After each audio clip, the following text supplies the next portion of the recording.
जय Hind and welcome to Study Battle. हम लोग देख रहे हैं इंडियन इकोनॉमी एंड इकोनॉमिक्स, जिसमें से आज का लेक्चर रहेगा पंचवर्षीय योजना। हम लोग लास्ट लेक्चर में पंचवर्षीय योजना के लिए अलग सेपरेट वीडियो बनाने के लिए हम लोग इच्छा जाहिर किए थे, जिसमें से आज हम लेकर आ गए हैं लेक्चर जिसका नाम है पंचवर्षीय योजना। ठीक है, तो इसमें आपको इससे पहले जितने में प्रीवियस लेक्चर हम लोग कंप्लीट किए हैं आप जाकर देख सकते हैं। ये घटना चक्र की जीके की बुक है, बहुत ही फेमस बुक है। तो आज स्टार्ट करते हैं पंचवर्षीय योजना का। पहला क्वेश्चन है, प्रथम पंचवर्षीय योजना 1951 से लेकर 1956। पंचवर्षीय योजना से देखिए क्वेश्चन 100% आना तय होता है किसी न किसी एग्जाम में, तो इसमें बहुत कम चांस होता है इससे क्वेश्चन ना बने इकोनॉमिक्स से, तो इससे क्वेश्चन बन ही जाता है कहीं ना कहीं से। तो इसको हम लोग पूरा अच्छा ढंग से देखेंगे। तो प्रथम पंचवर्षीय योजना 1951 से 1956 तक हुआ था।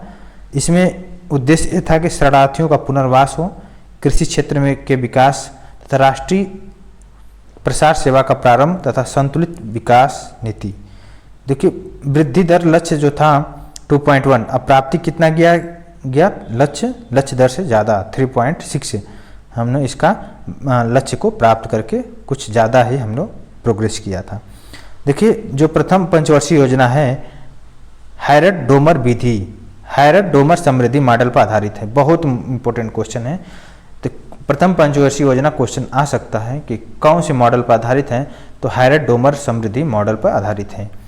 इसके अलावा सामुदायिक विकास योजना को सर्वोच्च प्राथमिकता दिया गया इसमें, और न्यूनतम समय में खाद्यान्न में आत्मनिर्भरता की प्राप्ति, लघु एवं कुटीर उद्योगों का पुनरुद्धार भी आदि इसमें शामिल है। अब देखते हैं द्वितीय पंचवर्षीय योजना 1956 के बाद 5 जोड़ दोगे तो 1956 से लेकर 1961 तक द्वितीय पंचवर्षीय योजना चला। इसका लक्ष्य था 4.5, लेकिन लक्ष्य से थोड़ा सा पीछे रह गए, 4.3 तक हमने लक्ष्य को प्राप्ति किया। इसमें था उद्देश्य यह था कि आधारभूत भारी उद्योगों के विकास के साथ साथ तीव्र औद्योगिकरण पर बल देना तथा राष्ट्रीय आय में 25% की वृद्धि करना था। बड़े पैमाने पर रोजगार सृजित करना हमारा लक्ष्य था द्वितीय पंचवर्षीय योजना में। तो इसमें हम लोग कितना सक्सेस हुए, देखिए 4.5 लक्ष्य रखा गया था, 4.3 तक हम लोग पहुँच गए थे। तो इसका मतलब बहुत ही थोड़ा सा अंतर रह गया था। ठीक है, और जो द्वितीय पंचवर्षीय योजना है क्वेश्चन आ सकता है पीसी महालनोबिस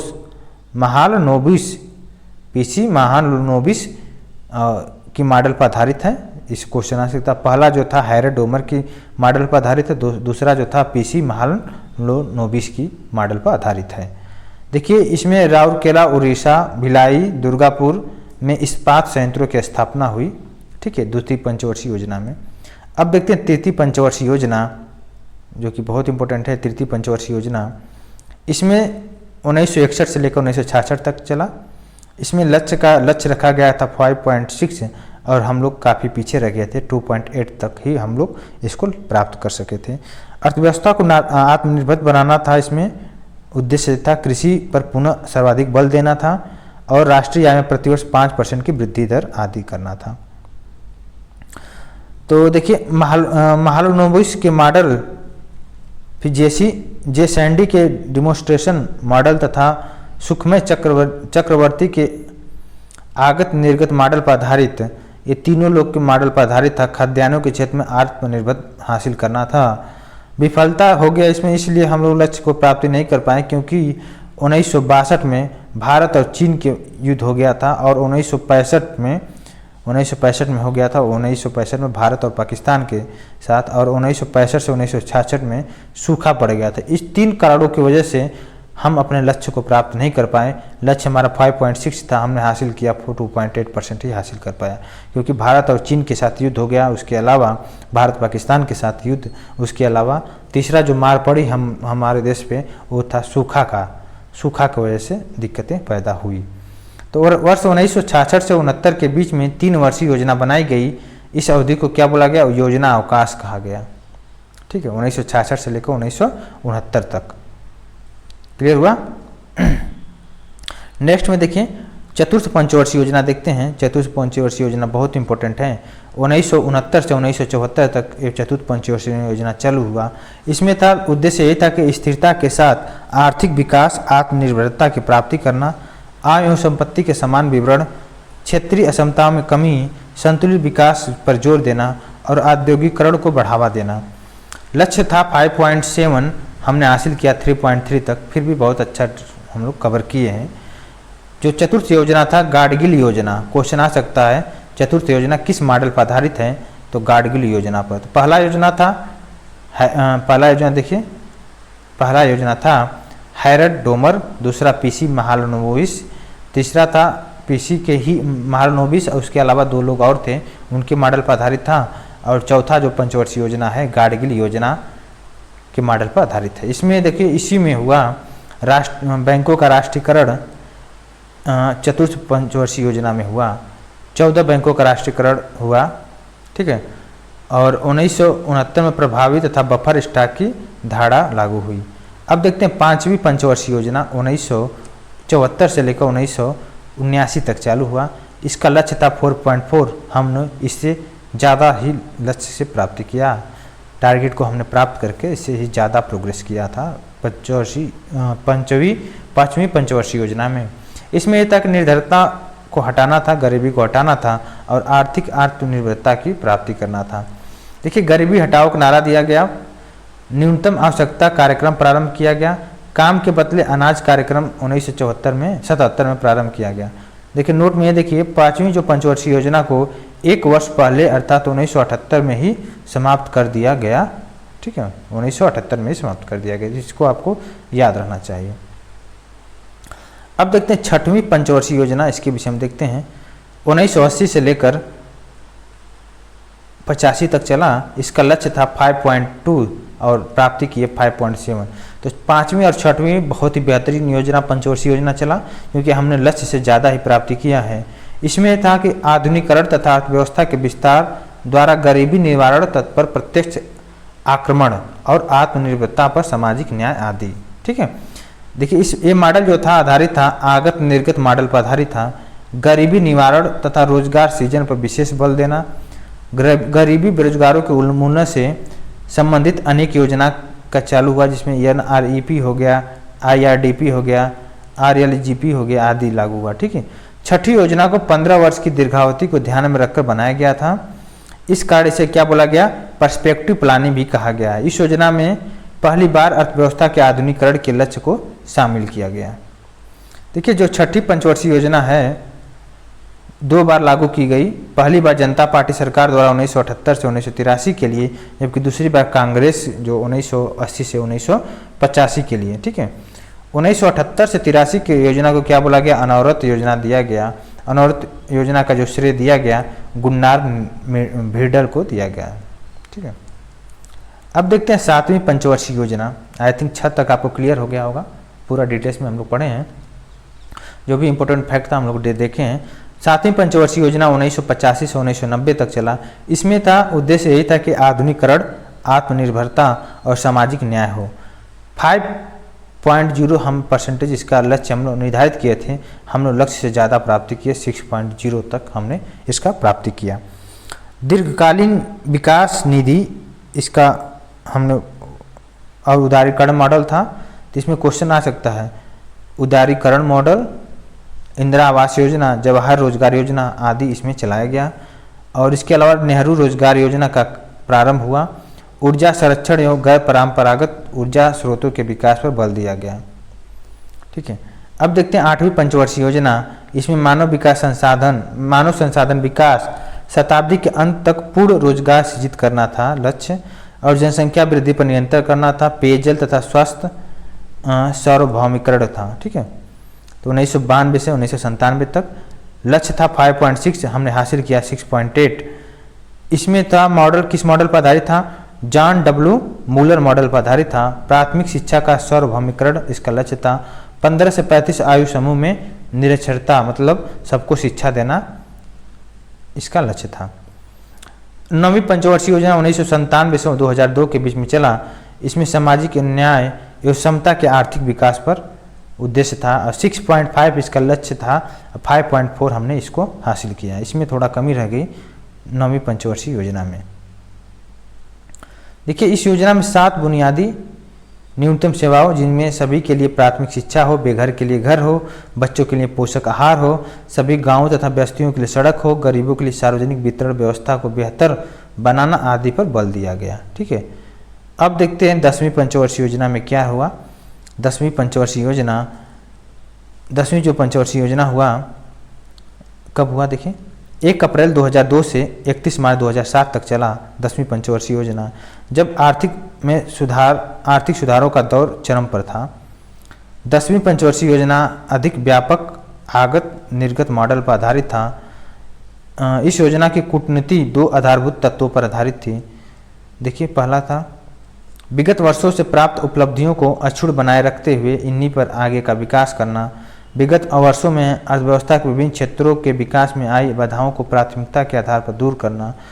और 10वीं पंचवर्षीय योजना में त्रिमुखी कार्य नीति अपनाई गई।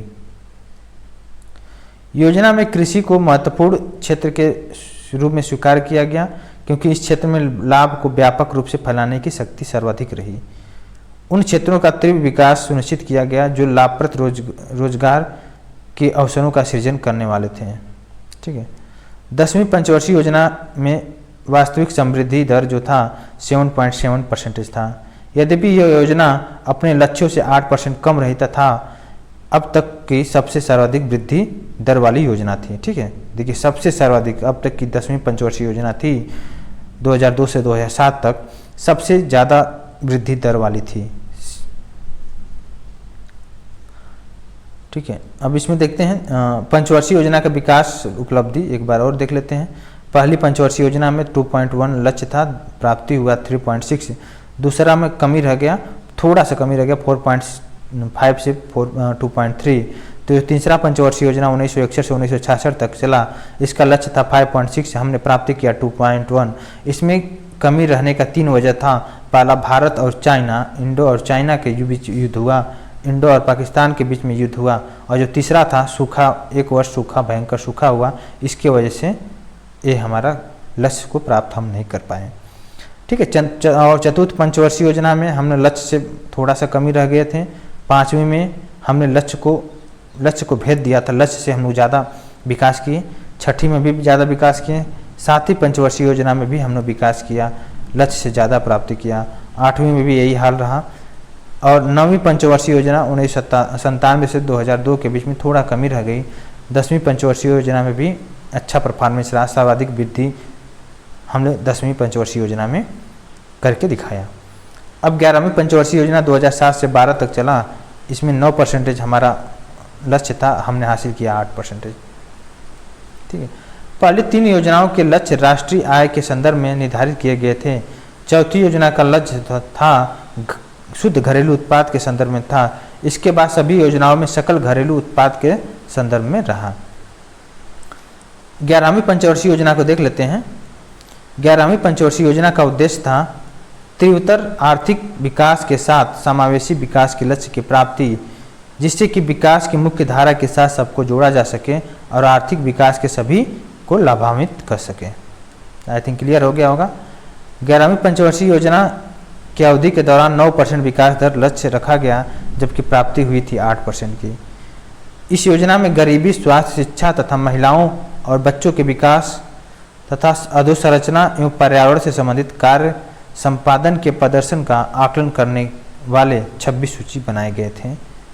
बेरोजगारों के अनुमान के संबंध में चालू दैनिक अवस्था को आधार बनाते हुए यह लक्ष्य रखा गया। 11वीं पंचवर्षीय योजना के दौरान उच्च गुणवत्ता युक्त रोजगार उपलब्ध कराया गया। अब देखते हैं 12वीं पंचवर्षीय योजना, तीव्र अधिक समावेशी एवं धारणीय विकास 12वीं पंचवर्षीय योजना का शीर्षक था। यह योजना ऐसे समय शुरू हुई थी जब वैश्विक अर्थव्यवस्था ऐसे दूसरे वैश्विक वित्तीय संकट का सामना कर रही थी, जो कि 11वीं योजना के अंतिम वर्षों में यूरो जोन पर आए ऋण संकट के कारण शुरू हुआ। 12वीं पंचवर्षीय योजना के जो लक्ष्य था 25 मुख्य लक्ष्य था। आर्थिक विकास देखते हैं। सकल घरेलू उत्पाद में 8% की वास्तविक वृद्धि दर, 4% की दर से कृषि समृद्धि, 10% की दर से विनिर्माण समृद्धि। प्रत्येक राज्य द्वारा 11वीं योजना की तुलना में 12वीं योजना में अधिमानतः उच्चतर औसत समृद्धि रही है। देखिए 12वीं पंचवर्षीय योजना के दौरान 12वीं पंचवर्षीय योजना के अंत तक पूर्ववर्ती आकलन की तुलना में गरीबी में 10% की कमी आई। बहुत ही अच्छा परफॉर्मेंस रहा 12वीं में। योजना के दौरान गैर कृषि क्षेत्र में 50 मिलियन नए कार्य अवसरों का सृजन तथा इतनी ही संख्या में कौशल प्रमाण पत्र प्रदान करना था। देखिए, 12वीं पंचवर्षीय योजना के अंत तक स्कूल शिक्षा के औसत वर्षों की संख्या को बढ़ाकर 7 वर्ष करना था। अर्थव्यवस्था में कौशल आवश्यकता के अनुरूप उच्चतर शिक्षा में प्रत्येक उम्र के लिए 2 मिलियन अतिरिक्त सीटों का सृजन करना। विद्यालय पंजीकरण में लैंगिक तथा सामाजिक अंतराल को योजना के अंत तक दूर करना। ठीक है, अब स्वास्थ्य को देखते हैं।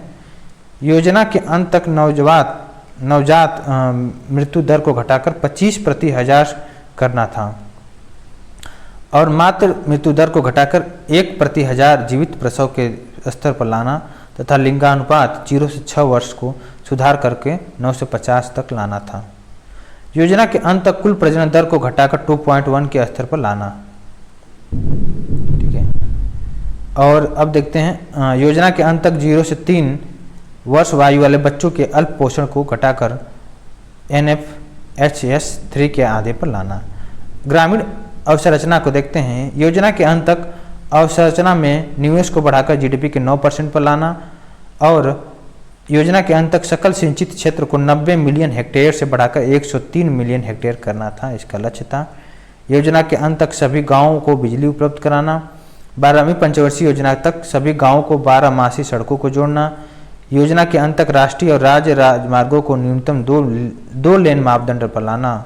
योजना के अंत तक पूर्वी तथा पश्चिमी समर्पित माल ढुलाई गलियारे को पूरा करना। ग्रामीण टेली डेंसिटी को बढ़ाकर 12वीं योजना के अंत तक 50% करना था। इसके अलावा हम देखते हैं पर्यावरण एवं धारणीयता, नगरीकरण, नवीकरणीय ऊर्जा क्षमता जो था 30,000 मेगावाट की वृद्धि करना था। वर्ष 2020 तक उत्सर्जन सघनता 2005 के स्तर से कम को 20 से लेकर 25% तक घटाना था। योजना अवधि में प्रतिवर्ष 1 मिलियन हेक्टेयर हरित क्षेत्र की वृद्धि करना। योजना के अंत तक 90% भारतीय परिवारों को बैंकिंग सेवाओं उपलब्ध कराना था और बैंक क्षेत्र से जुड़े आधार प्लेटफॉर्म का उपयोग करके 12वीं पंचवर्षीय योजना के अंत तक मुख्य सब्सिडियों और कल्याण संबंधी लाभार्थी को प्रत्यक्ष नगद हस्तांतरण के रूप में कार्यान्वित करना था। ठीक है, योजना आयोग के विषय में देखते हैं। योजना आयोग 1950 15 मार्च को सरकार ने नियोगी समिति, बहुत इंपॉर्टेंट, नियोगी समिति की सिफारिश पर योजना आयोग का गठन किया, जिसके प्रथम अध्यक्ष कौन थे? जवाहरलाल नेहरू प्रधानमंत्री थे और उपाध्यक्ष गुलजारीनाथ नंदा थे। इस आयोग का उद्देश्य साधनों के कुशलतम प्रयोग का उत्पादन बढ़ाकर लोगों को रोजगार के अवसर प्रदान करना तथा उनके जीवन के स्तर में सुधार करना था। ठीक है, योजना आयोग को भारत नियोजन तंत्र में सर्वोच्च स्थान प्राप्त था। इस कार्य योजना का निर्माण उसकी प्रगति का मूल्यांकन करना था। इनके देखिए अध्यक्ष प्रधानमंत्री होता है, इसका एक उपाध्यक्ष होता है। आयोग के उपाध्यक्ष का स्तर जो होता है कैबिनेट स्तर का मंत्री होता है, जिसकी नियुक्ति प्रधानमंत्री की सलाह पर कौन करते हैं? राष्ट्रपति करते हैं 5 सालों के लिए। उपाध्यक्ष अपने कार्य के लिए केंद्रीय मंत्रिमंडल और संसद के प्रति उत्तरदायी होता है। योजना आयोग भारत का संविधान में कोई उल्लेख नहीं है, फलतः यह एक गैर संवैधानिक एवं सलाहकारी संस्था थी जिसका मुख्यालय नई दिल्ली में स्थित था। वर्तमान में योजना आयोग की जगह पर किसको किया गया? नीति आयोग को। ठीक है, अब देखते हैं राष्ट्रीय विकास परिषद, नेशनल डेवलपमेंट काउंसिल नियोगी समिति की संस्तुति पर 6 अगस्त 1952 को राष्ट्रीय विकास परिषद का गठन किया गया, जिसका मुख्य उद्देश्य था आर्थिक नियोजन हेतु राज्य एवं योजना आयोग के मध्य सहयोग का वातावरण तैयार करना। तो बहुत इंपॉर्टेंट रहा एनडीसी का काम। यह देश के नियोजन से संबंधित नीति निर्धारण करने वाली एक उच्च स्तरीय संस्था थी, जिसका कार्य योजना आयोग द्वारा तैयार की गई योजना का अध्ययन करना और विचार विमर्श करने के बाद अंतिम स्वीकृति देना होता था। और देश का प्रधानमंत्री इसका अध्यक्ष होता है। योजना आयोग का सचिव इसका सचिव होता था तथा सदस्यों में सभी केंद्रीय मंत्री, सभी प्रदेशों के केंद्र शासित प्रदेशों के मुख्यमंत्री तथा प्रशासक तथा योजना आयोग के सभी सदस्य इस परिषद के पदेन सदस्य होते थे। योजना आयोग की भांति एनडीसी भी एक गैर संवैधानिक संस्था है, अर्थात परामर्शदात्री निकाय है, जिसे बोला गया सुपर कैबिनेट की संज्ञा दिया गया। ठीक है, क्योंकि इसकी एनडीसी सदस्यता व्यापक थी, इसके विचारों का योजना आयोग तथा केंद्रीय मंत्रिमंडल द्वारा स्वीकृत नहीं किया जा सकता है। नेक्स्ट लेक्चर में हम लोग देखेंगे NITI Aayog, national institution for transforming India, इसको हम लोग देखेंगे।